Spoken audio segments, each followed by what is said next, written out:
Bigyan natin ngayon ng opinion reaction itong article sa ABS-CBN News.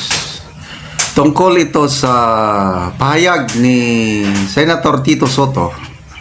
Yung reaksyon niya sa pahayag ng mga kapwa niya senador na ayaw nila yung style. Yung leadership style ni Tito Soto ayaw ng ibang senador.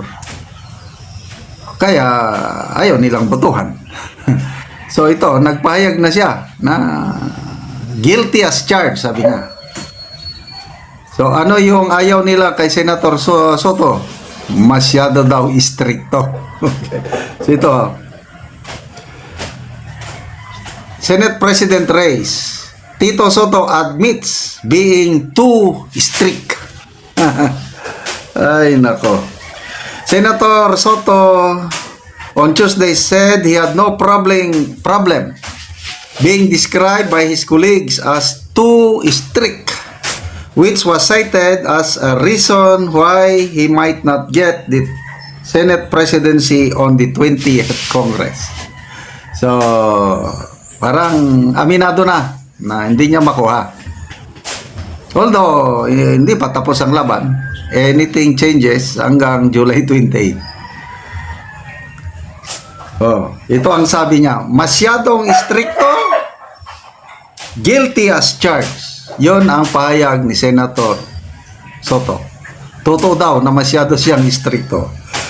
I was brought up by the true statesmen of the 8th and 9th Congress, where decency and following rules and procedures abound. If that disqualifies me from Senate leadership, then so be it. Ayan na. So, good. Kung ganon tinatanggap niya ang pagiging stricto at ayaw ng mga kasama niya, so okay lang na hindi na siya magiging Senate President. Soto was reacting to the remark of Senator Juan Miguel Zubiri, who stated that some senators do not like the veteran politician as a Senate chief because he was too strict. Kuwan naman kasi, nung 19 Congress, hindi pa sila nakaupo. Silang dalawa ni Senator Lacson. Ang dami na nilang mga comments.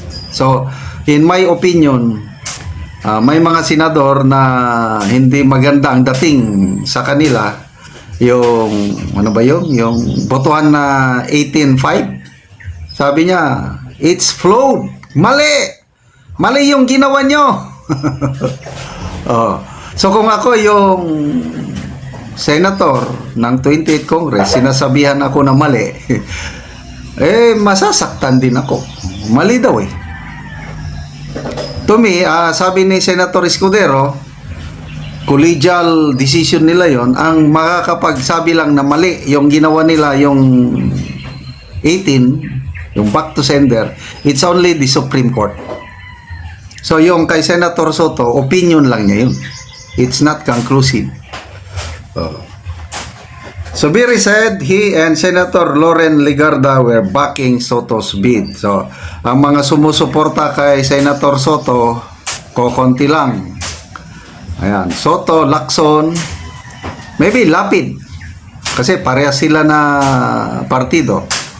Lapid, Zubiri, Legarda, 5. I don't know. Ang iba, wala na. Kaya sabi ni Senator Jingo Estrada, super majority itong sumusuporta na ngayon kay Senator Escudero as Senate President.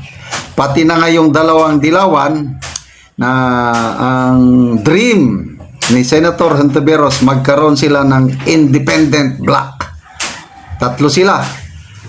Hontiveros, Bam Aquino and Kiko Pangilinan. Grabe pa naman ang kampanya ni Senator Hontiveros na manalo yung dalawa para hindi siya nag-iisang dilawan. O ngayon nanalo yung dalawa, iiwan lang pala siya.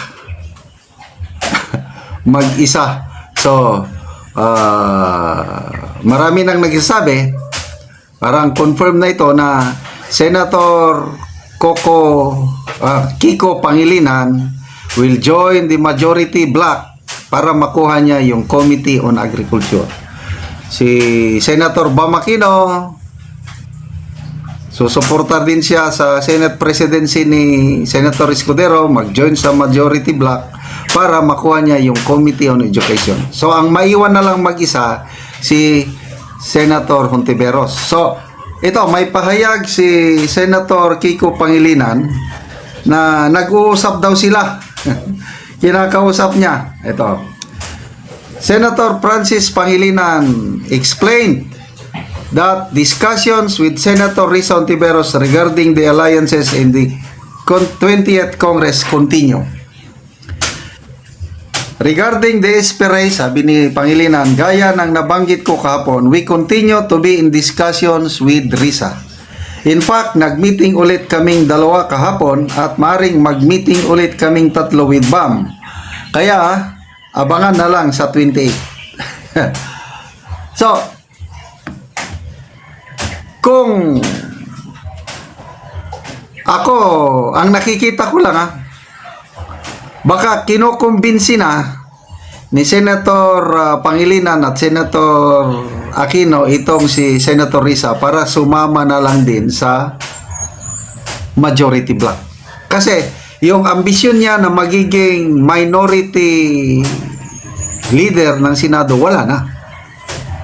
Kasi automatic, kung sino yung matalong Senate President, maglaban Soto and Escudero, parang sigurado nang manalo si Escudero.